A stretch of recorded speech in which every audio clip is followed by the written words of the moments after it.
नमस्कार, मैं हूं नगमा। आप देख रहा है इंडिया। मुंबई का जुहू इलाका, जहां पर बॉलीवुड की मशहूर हस्तियां रहती हैं, इन्हीं में से एक है फिल्म डायरेक्टर और प्रोड्यूसर रोहित शेट्टी, जिन्होंने चेन्नई एक्सप्रेस, सिंघम, गोलमाल जैसी शानदार और सुपरहिट फिल्में दी हैं। लेकिन शनिवार देर रात उनके घर पर गोलियां चलती हैं। पुलिस और क्राइम ब्रांच की टीमें जांच में जुट गई हैं और इस बीच एक पोस्ट भी वायरल हुआ है, जिसके बारे में कहा जा रहा है कि लॉरेंस बिश्नोई गैंग ने जारी किया है। इसमें वो हमले की जिम्मेदारी लेता दिखाई दे रहा है।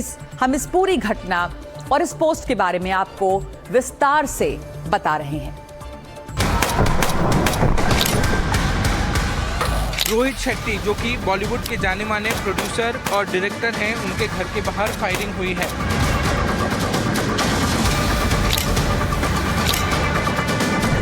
सिंघम का डायरेक्टर किसके निशाने पर? घर पर चली गोली, क्या टारगेट थे रोहित शेट्टी? क्या बॉलीवुड पर गैंगस्टर्स की नजर? दीवार पर गोली के निशान, दीवार में छेद हो गया है। बैल्कनी के शीशे पर गोली के निशान, शीशे टूट गए हैं। ये घर बॉलीवुड के मशहूर निर्माता निर्देशक रोहित शेट्टी का है। सिंघम, गोलमाल, चेन्नई एक्सप्रेस जैसी मशहूर फिल्में बनाने वाले रोहित जुहू के इलाके में रहते हैं। इस इलाके में कई बड़े सेलिब्रिटीज रहते हैं। अचानक ये इलाका गोलियों से गूंज उठता है। ताबड़तोड़ गोलियां चलती हैं। रोहित के आशियाने पर शनिवार रविवार रात करीब 1 बजे फायरिंग होती है। जानकारी के मुताबिक करीब 5 राउंड फायरिंग होती है। अज्ञात हमलावर गोलियां चलाकर फरार हो जाता है। जुहू का इलाका चर्चा में इसके लिए है क्योंकि यहाँ पर रहने वाले बॉलीवुड के सबसे बड़े डायरेक्टर प्रोड्यूसर में से एक माने जाने वाले रोहित शेट्टी के घर पे कल रात 12:30 से 1 बजे के बीच लगातार 5 राउंड फायरिंग हुई। ये फायरिंग जो है वो कल रात हुई और उसके बाद ही मौके पर मुंबई पुलिस का तांता लग गया। मुंबई पुलिस की क्राइम ब्रांच की यूनिट लगातार यहां पर पहुंची और उन्होंने तहकीकात शुरू की। घटना के बाद से ही रोहित शेट्टी के घर के बाहर सिक्योरिटी बढ़ा दी गई है। सीसीटीवी कैमरे खंगाले जा रहे हैं। लेकिन इस बीच सूत्रों के हवाले से कुछ बड़ी जानकारियां सामने आ रही हैं। जानकारी यह है कि फायरिंग करने वाला एक ही शख्स था। वो अपने स्कूटर से आया था। स्कूटर दूर पार्क करता है। पैदल चलता हुआ रोहित शेट्टी के घर के सामने जाता है, फायरिंग करता है और भाग जाता है। फायरिंग के बाद रोहित शेट्टी के घर पर ऐसे निशान पड़ जाते हैं। देखते ही देखते यहाँ पुलिस का जमावड़ा लग जाता है। सबूत इकट्ठा करने शुरू हो जाते हैं। इस बीच आरोपी के बारे में एक और बड़ी जानकारी सूत्रों के हवाले से सामने आ रही है। सूत्रों के मुताबिक घटना के बाद हमलावर क्राइम सीन के पास ही एक ऑटो रिक्शा ड्राइवर से बात करता हुआ देखा गया। बताया जा रहा है कि ऑटो ड्राइवर ने पुलिस को बयान दिया है। बयान में ऑटो वाले ने कहा कि हमलावर ने उससे पूछा था, क्या तुम कल्याण जाओगे? इस पर ड्राइवर ने जवाब दिया कि कल्याण काफी दूर है, लेकिन वो उसे जुहू के पास किसी स्टेशन तक छोड़ सकता है। पुलिस अब उस ऑटो रिक्शा ड्राइवर का विस्तृत बयान दर्ज कर रही है और इसी कड़ी को जोड़कर हमलावर की मूवमेंट और भागने के रास्ते की जांच कर रही है। सूत्रों का कहना है कि ये बातचीत जांच के लिए अहम साबित हो सकती है। फायरिंग में रोहित शेट्टी या उनके घर में कोई हताहत नहीं हुआ है। मामले की गंभीरता को देखते हुए क्राइम ब्रांच को भी जांच में शामिल किया गया है। क्राइम ब्रांच ने 12 टीमों का गठन किया है। आसपास लगे सीसीटीवी कैमरों की फुटेज खंगाली जा रही है। संदिग्ध गतिविधियों पर कड़ी नजर रखी जा रही है। गैंगस्टर लिंक की भी जांच हो रही है। ये जानने की कोशिश हो रही है कि गोलियां किस हथियार से चली। इसी में कई सवाल हैं कि ये व्यक्ति जो है वो कौन था। मामले में जो है एफआईआर भी दर्ज कर दी गई है आर्म्स एक्ट के तहत और बाकी बीएनएस के एक्ट के तहत जो है वो एफआईआर दर्ज की गई है। मुंबई पुलिस जो है वो लगातार मामले में जांच कर रही है, आरोपी को दबोचने की कोशिश कर रही है। तकरीबन क्राइम ब्रांच ने 12 टीमें बनाई हैं और ये 12 टीम जो है वो लगातार आरोपी को ढूंढने की कोशिश कर रही है। इलाके में सीसीटीवी जो है वो काफ़ी हैं और इन सीसीटीवी का इस्तेमाल करके आरोपी को ढूंढा जा रहा है। गोलीबारी किसने कराई, इसकी जांच की जा रही है। इस बीच 5 लोगों को हिरासत में लेकर पूछताछ भी की जा रही है। अमान आनंद मरोटे उम्र 27 साल करवे नगर पुणे का रहने वाला है। आदित्य ज्ञानेश्वर गायकी उम्र 19 साल गली नंबर 2 करवे नगर पुणे का रहने वाला है। सिद्धार्थ दीपक येनपुरे उम्र 20 साल ये धायरी पुणे का रहने वाला है। समर्थ शिवचरण पोमाजी उम्र 18 साल ये भी धायरी पुणे का ही रहने वाला है। स्वप्निल बंडू सकट उम्र 23 साल ये भी पुणे का ही रहने वाला है। क्राइम ब्रांच की टीम रोहित शेट्टी का बयान दर्ज कर रही है। सूत्रों ने बताया कि मामले में रोहित शेट्टी से समझ रहे हैं कि क्या उन्हें कभी कोई धमकी मिली थी या किसी पर उन्हें शक है। फिलहाल इस हमले के पीछे का मकसद साफ नहीं हो पाया है। इस बात की तहकीकात की जा रही है कि आखिर रोहित शेट्टी के घर के बाहर हुई इस फायरिंग के पीछे कौन है और इसका मकसद क्या था। मुंबई से पारस दामा की report, NDTV India. Rohit Shetty के घर फायरिंग को लेकर क्राइम ब्रांच की टीमें जांच कर रही हैं। सवाल ये भी उठ रहा है कि क्या रोहित के घर फायरिंग के पीछे लॉरेंस बिश्नोई गैंग का हाथ है। और एक फेसबुक पोस्ट बहुत वायरल हुआ है। पोस्ट के जरिए शुभम लोनकर और आरजू बिश्नोई नाम के शख्स इस हमले की जिम्मेदारी लेते हुए दिखाई दे रहे हैं। हालांकि अभी इसकी जांच चल रही है।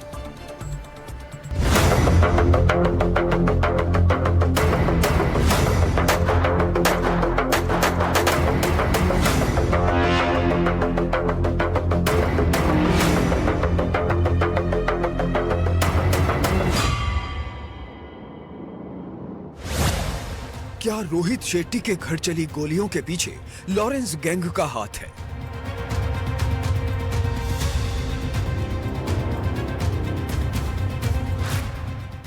क्या लॉरेंस के इशारे पर शेट्टी टावर पर गोलीबारी हुई?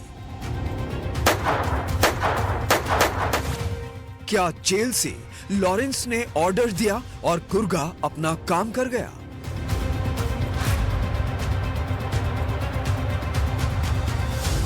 रोहित शेट्टी के घर फायरिंग की जांच चल रही है। बयान दर्ज किए जा रहे हैं। कुछ संदिग्धों को हिरासत में लिया गया है। इस बीच एक पोस्टर फेसबुक पर वायरल हुआ है। पोस्ट में लॉरेंस बिश्नोई गैंग से जुड़े कुख्यात गैंगस्टर शुभम लोनकर हमले की जिम्मेदारी लेता दिख रहा है।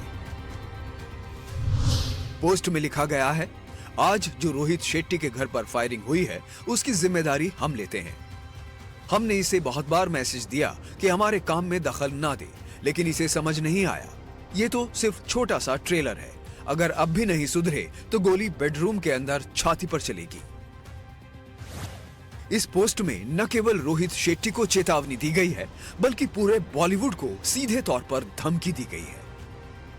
इस पोस्ट में शुभम लोनकर के साथ आरजू बिश्नोई, हरी बॉक्सर और हरमन संधू जैसे नामों का भी जिक्र है।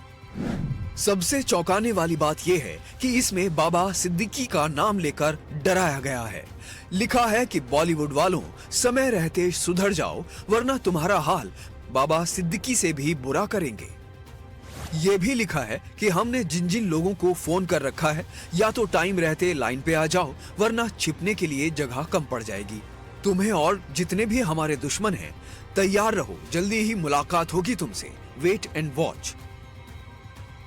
आपको बता दें कि 12 अक्टूबर 2024 की रात को महाराष्ट्र के पूर्व मंत्री बाबा सिद्दीकी की उनके बेटे जिशान के ऑफिस के बाहर गोली मारकर हत्या कर दी गई थी।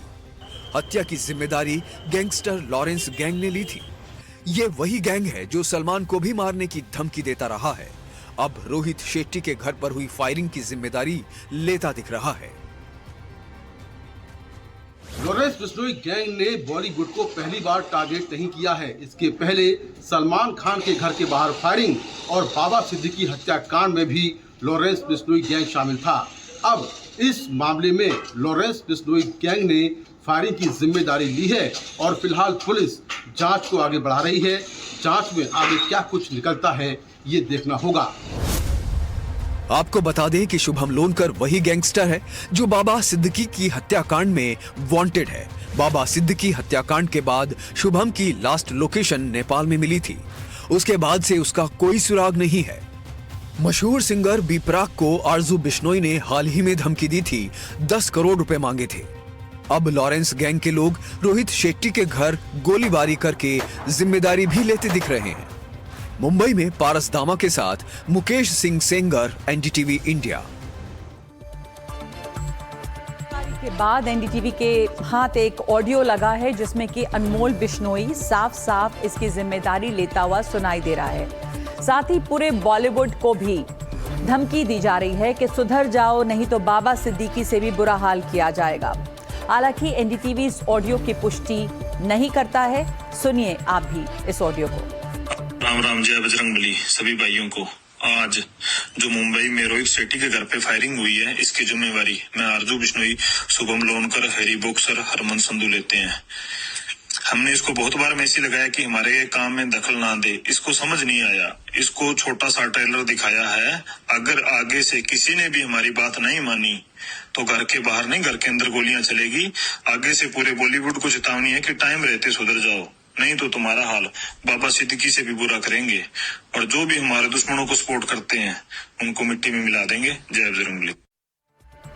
तो जो भी दुश्मनों को सपोर्ट करते हैं उन्हें मिट्टी में मिला देंगे, यह धमकी दी जा रही है आरजू बिश्नोई की तरफ से, जो कि शायद लॉरेंस गैंग का मेंबर है। हालांकि एनडीटीवी इस वीडियो की पुष्टि नहीं करता है। एक समय था जब बॉलीवुड में गैंगस्टर्स का डर फैला रहता था, फिर चाहे वो मुंबई में बैठे हों या फिर दाऊद इब्राहिम जैसे गैंगस्टर्स जो कि दुबई से हुक्म चलाते थे।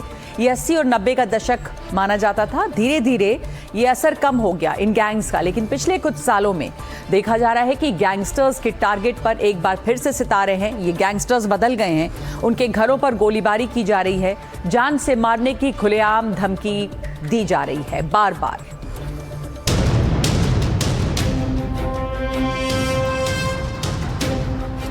अप्रैल 2024 सलमान खान के घर पर फायरिंग।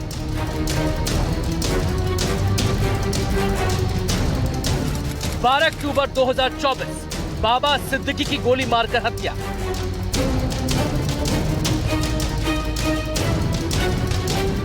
16 अक्टूबर 2025 कपिल शर्मा के कैफे पर फायरिंग।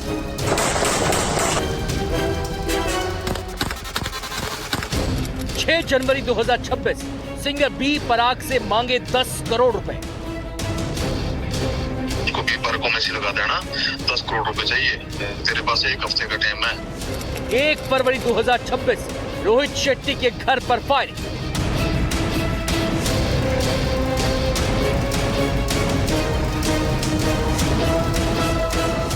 ये वो कुछ बड़ी घटनाएं हैं जिनमें गैंगस्टर्स ने बड़े से बड़े सितारों को धमकियां दी, उनके घर और दूसरे ठिकानों पर गोलियां चलवाई, हत्या तक करवा दी। इन बड़ी घटनाओं के पीछे एक नाम बड़ी तेजी से सामने आया, वो है लॉरेंस बिश्नोई गैंग।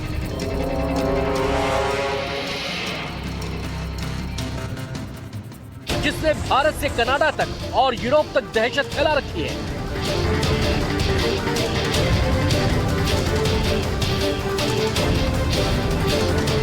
सबसे ताजा हमला मशहूर निर्माता निर्देशक रोहित शेट्टी के घर पर हुई गोलीबारी है। क्राइम ब्रांच जांच कर रही है। वहीं फेसबुक पर एक पोस्ट वायरल होता है जिसमें लॉरेंस गैंग हमले की जिम्मेदारी लेता दिखाई देता है। 1.5 से 2 साल में ऐसी घटनाएं घटी हैं जहां पर लगातार बॉलीवुड के कलाकारों को टारगेट किया जाता है।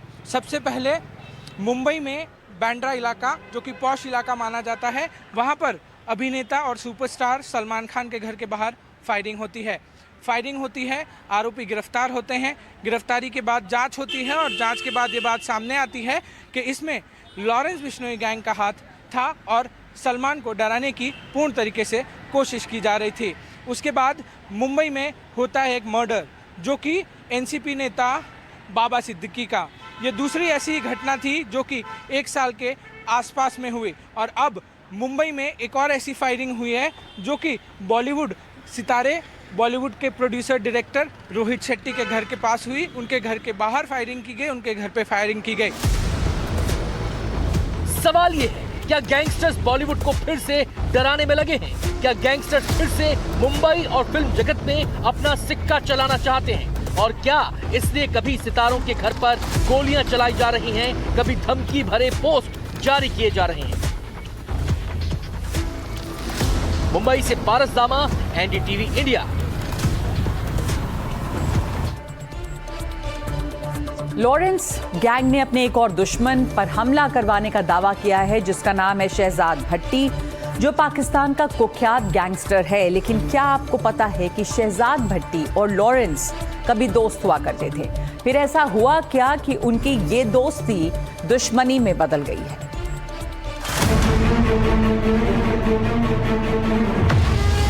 लॉरेंस गैंग का एक और टारगेट, पाकिस्तानी गैंगस्टर शहजाद पर हमला। शहजाद भट्टी पर पुर्तगाल में अटैक। ब्राजील से लेकर पुर्तगाल तक लॉरेंस गैंग का बढ़ता नेटवर्क। जो भी हमारे देश के खिलाफ, उसका यही हश्र होगा। ये लाइनें लिखते हुए लॉरेंस गैंग ने इस बार जिम्मेदारी ली है पाकिस्तान के गैंगस्टर शहजाद भट्टी पर हमला करने की। लॉरेंस बिश्नोई गैंग का दावा है कि उसने पाकिस्तान के कुख्यात गैंगस्टर और आतंकी शहजाद भट्टी पर हमला करवाया। लॉरेंस गैंग के गैंगस्टर रणदीप मलिक ने सोशल मीडिया पर पोस्ट डालकर हमले का दावा किया है। शहजाद भट्टी वही गैंगस्टर है जिसने खुलेआम अनमोल बिश्नोई और लॉरेंस बिश्नोई को जान से मारने की धमकी दी थी। लॉरेंस गैंग ने शहजाद भट्टी को पुर्तगाल में ट्रैक किया था और वहीं पर लॉरेंस गैंग ने उस पर हमला करवाया। सोशल मीडिया पर लॉरेंस गैंग की तरफ से जो पोस्ट की गई थी, उसमें लिखा था, ये जो शहजाद भट्टी पर हमला हुआ है, ये मैंने रणदीप मलिक और अनिल पंडित ने करवाया है। जो भी हमारे देश के खिलाफ और लॉरेंस भाई के खिलाफ बोलेगा, उसकी आवाज बंद करने का प्रयास ऐसे ही जारी रहेगा। कोई भी कहीं भी दुनिया के किसी भी कोने में छिप जाए, उसे वहीं मरवा देंगे। अब आपको बताते हैं कौन है गैंगस्टर शहजाद भट्टी। शहजाद भट्टी पाकिस्तान स्थित एक अंडरवर्ल्ड डॉन, जिसे आईएसआई का दाहिना हाथ माना जाता है। वो भारत में क्रॉस बॉर्डर टेरर मॉड्यूल चलाता है और सोशल मीडिया के जरिए भारतीय युवाओं को अपने जाल में फंसाता है। पंजाब के गुरदासपुर पुलिस स्टेशन पर हुए ग्रेनेड हमले के पीछे भी भट्टी का ही दिमाग बताया जाता है। 2024 में ही शहजाद भट्टी ने बीजेपी नेता और फिल्म स्टार मिथुन चक्रवर्ती को जान से मारने की धमकी दी थी। अमेरिका से भारत आया लॉरेंस बिश्नोई का भाई अनमोल बिश्नोई ने भी शहजाद भट्टी से अपनी जान को खतरा बताया था। शहजाद भट्टी ने बिहार के मुख्यमंत्री नीतीश कुमार को धमकी दी थी। आज जिस शहजाद भट्टी पर लॉरेंस ने हमला करवाने का दावा किया है, वो कभी लॉरेंस का जिगरी यार हुआ करता था, और फिर ये दोस्ती कैसे दुश्मनी में बदली, ये भी समझ लीजिए।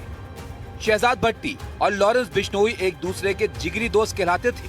साल 2024 में ईद के मौके पर दोनों के बीच वीडियो कॉल भी खूब वायरल हुआ था। इसमें भट्टी ने कहा था कि वो लॉरेंस के लिए अपनी गर्दन कटवाने को भी तैयार है। पहलगाम में हुए आतंकी हमले के बाद लॉरेंस बिश्नोई ने जब लश्कर सरगना हाफिज सईद को धमकी दी, तो भट्टी भड़क गया और लॉरेंस का दुश्मन बन गया। लॉरेंस गैंग ने भट्टी को जून 2025 में ब्राजील में ट्रैक किया था और उसे मारने के लिए लॉरेंस गैंग ने मैक्सिकन माफियाओं का सहारा लिया था। शूटर भेजे गए, लेकिन भट्टी ब्राजील में बचकर निकल गया था। अब लॉरेंस गैंग ने दूसरी बार शहजाद भट्टी पर हमला करवाया है। लॉरेंस बिश्नोई जेल में बंद है, लेकिन उसका गैंग अब एक अंतर्राष्ट्रीय अपराध सिंडिकेट बन चुका है। Bureau report, NDTV India. Uttar Pradesh के बरेली से एक ऐसी वारदात सामने आई है जिसने प्रेम और विश्वास के रिश्ते को पूरी तरह से तार-तार कर दिया है। जिस लड़की ने 9 साल तक साथ रहने की कस्में खाई, उसने शादी के सिर्फ 60 दिनों के भीतर अपने ही पति की जीवन लीला समाप्त कर दी। ससुराल वालों की खूनी साजिश, 9 साल का रिलेशनशिप और 60 दिन में मर्डर। माता पिता ने पकड़े हाथ, पत्नी ने दबाया गला। 20,000 रुपए के लिए पति की हत्या। खिड़की से लटके इस शव को देखिए। शख्स का नाम जितेंद्र कुमार यादव है और 2 महीने पहले ही उसकी ज्योति नाम की लड़की से धूमधाम तरीके से शादी हुई थी। दोनों एक दूसरे से बहुत प्यार करते थे। 9 साल से एक दूसरे के साथ रिलेशनशिप में थे, लेकिन सिर्फ 2 महीने के अंदर जितेंद्र का ये हाल हो गया। उसने कभी नहीं सोचा था कि जिस लड़की से वो बेइंतहा मोहब्बत करता है वही उसकी बेरहमी से जान ले लेगी।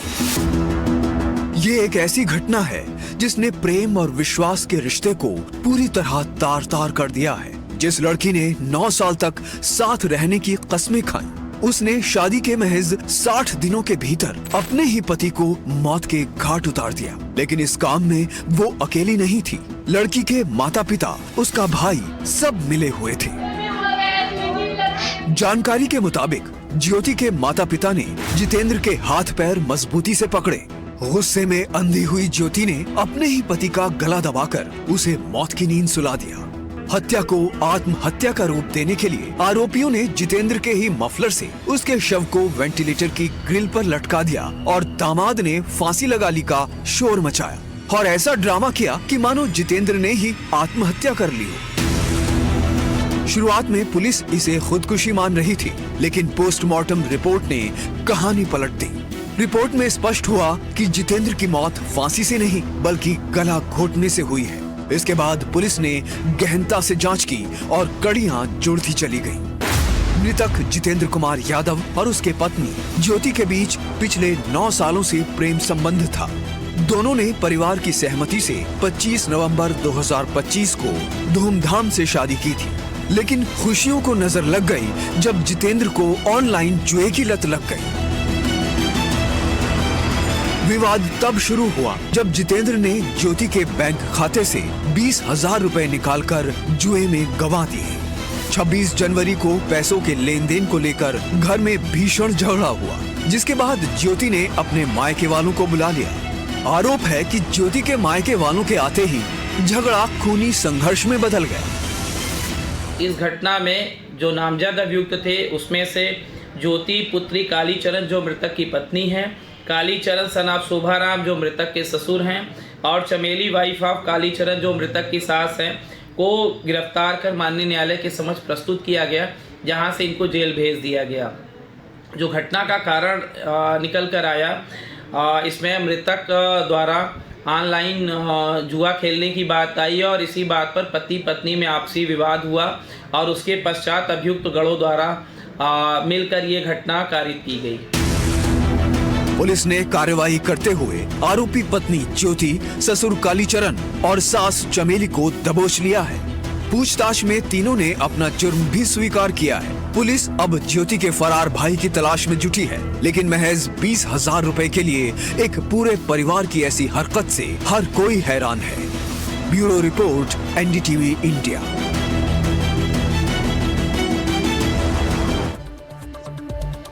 और इस वक्त खबर आ रही है टीएमसी के खेमे से। टीएमसी के सूत्रों के हवाले से एक बड़ी खबर यह है कि ममता बनर्जी ने सुप्रीम कोर्ट में चुनाव आयोग और पश्चिम बंगाल से मुख्य निर्वाचन अधिकारी के खिलाफ केस किया है। वोटर लिस्ट के एसआईआर को लेकर ममता बनर्जी ने केस दायर किया है। ममता बनर्जी के केस दायर करने की जानकारी आज सामने आई। कल दिल्ली में मुख्य चुनाव आयुक्त से ममता बनर्जी मिलने वाली हैं दिल्ली में।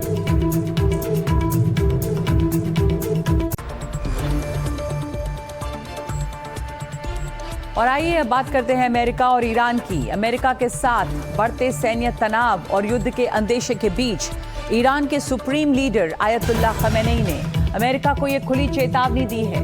उन्होंने कहा है कि अमेरिकियों को पता होना चाहिए कि अगर वो युद्ध शुरू करते हैं तो फिर इस बार ये एक रीजनल वॉर होगा, यानी कि पूरे क्षेत्र में फैलेगा। आपको बता दें कि अमेरिका के बेड़े ईरान के पास तैनात हो रहे हैं। ईरान ने साफ कर दिया है कि उसकी नजरें हैं अमेरिकी बेड़ों पर। ईरान ने साफ कहा है कि उसकी सेना हर हमले और पलटवार के लिए तैयार है। ईरान की सेना के जवान आज तेहरान में खमेनी के मकबरे पर जमा हुए। ईरानी सेना के जवानों ने इमाम खुमैनी के आदर्शों के प्रति अपनी निष्ठा दोहराई। ईरान इस्लामी गणराज्य के संस्थापक थे इमाम Khomeini.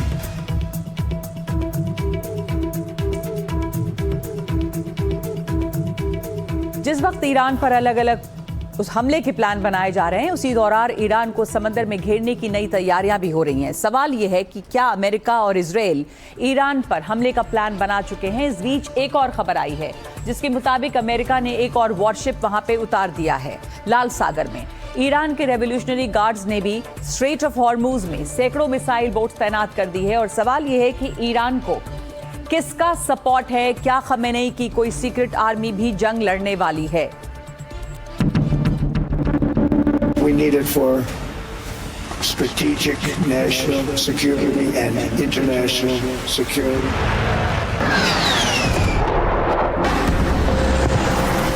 Where we would be, frankly, unstoppable.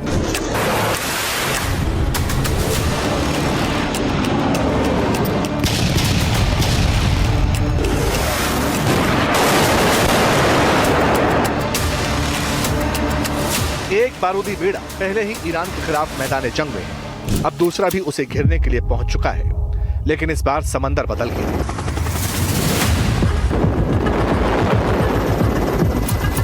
लाल सागर की लहरों पर यूएसएस डेलबर्ट डी ब्लैक को तैनात किए जाने का फैसला हुआ और उस पर अमल भी हुआ। कहा जा रहा है कि ये मिडिल ईस्ट में एंटर कर चुका है। नोट करने वाली बात यह है कि अब इस पूरे इलाके में एक दो नहीं, कम से कम 6 विध्वंसक वॉरशिप्स पहुंच चुके हैं। इसके अलावा एक एयरक्राफ्ट कैरियर, इसके आगे चलने वाली सबमरीन मौजूद। यही नहीं, 3 और लड़ाकू जहाज, यानी कुल मिलाकर 10 वॉरशिप्स ईरान की घेराबंदी कर चुके हैं। ये अमेरिका का हाल के दिनों में अब तक का सबसे बड़ा और भीषण सैन्य जमावड़ा है। In June, we obliterated Iran's nuclear capacity in Operation Midnight Hammer. You saw that. People have been waiting for 22 years to do that, and we were right at the end. They were about a month away from having a nuclear weapon. We had to do it. And by the way, there's another beautiful armada floating beautifully toward Iran right now. So we'll see. I hope they make a deal. I hope they make a deal. They should have made a deal the first time they'd have a country. And just weeks ago, at a spectacular operation in Venezuela, we brought the outlaw dictator Nicolas Maduro to face American justice.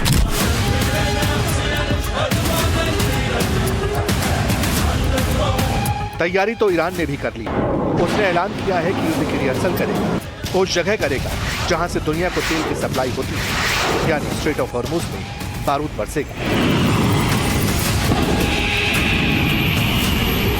लेकिन सवाल है, क्या Iran इस लड़ाई में अकेला है या फिर उसके साथ कोई और है?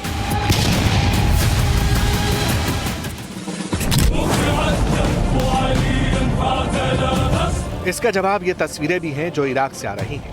यहाँ इराक के लड़ाके ईरान युद्ध की तैयारी के लिए खुद को एनरोल करवा रहे हैं। दरअसल इराक के सरकार के सपोर्ट वाले 2 हथियारबंद गुटों ने अपने लड़ाकों को लामबंद करना शुरू कर दिया है।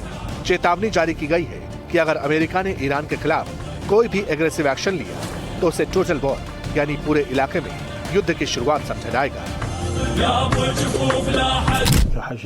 पॉपुलर मोबिलाइजेशन फोर्सेस के तौर पर हमारी पोजीशन क्लियर है। हम यहाँ अमेरिकी दखलंदाजी को बर्दाश्त नहीं करेंगे।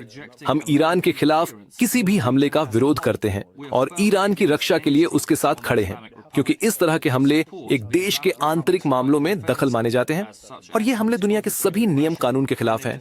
ये सिर्फ इजराइल और उसके वजूद को बचाने के लिए किया जा रहा है।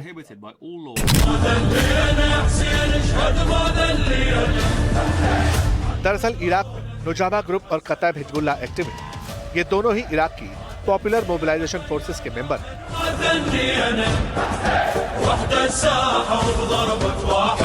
2015 से 2017 के बीच पश्चिमी इराक को आईसिस से आजाद कराने में इनका अहम रोल था।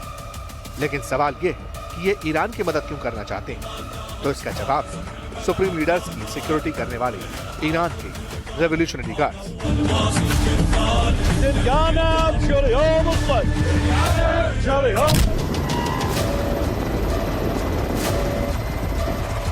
जिस IRGC पर यूरोप ने प्रतिबंध लगा दिया, उसे आतंकी संगठन डिक्लेयर कर दिया। उसी ग्रुप ने इराक के इन दोनों गुटों को हथियार और गोला बारूद दिया था।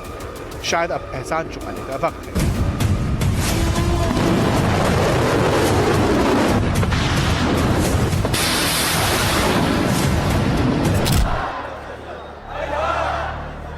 लेकिन बात तो लाल सागर की लड़ाई और लेबनान से ऑपरेट होने वाले हिजबुल्लाह की भी हो रही है। यमन के अंसार अल्लाह हुती विद्रोहियों ने अमेरिका और इजराइल को चेतावनी जारी की है। अगर ईरान को निशाना बनाएंगे तो वो लाल सागर में अमेरिकी और इजरायली जहाजों और संपत्तियों पर फिर से हमले शुरू कर देंगे।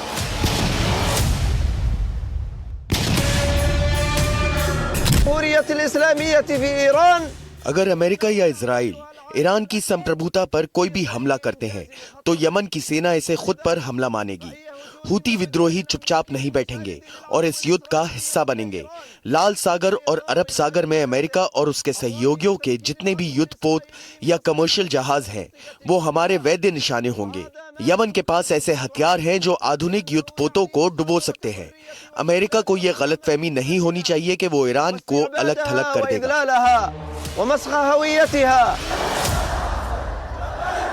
लेबनान से आई ये तस्वीरें इजराइल और अमेरिका को ड्राइंग बोर्ड की तरफ दोबारा खींच ले गई है, क्योंकि लेबनान से ऑपरेट होने वाला हिजबुल्लाह ग्रुप चट्टान की तरह ईरान के साथ खड़ा है। अब चेतावनी जारी की गई है कि अगर अमेरिकी हमला होता है, ईरान पर बारूद बरसता तो फिर इस इलाके में ज्वालामुखी भड़क सकता है और फिर इसके बाद जो होगा उसे कंट्रोल करना किसी के बस की बात नहीं रह जाएगी।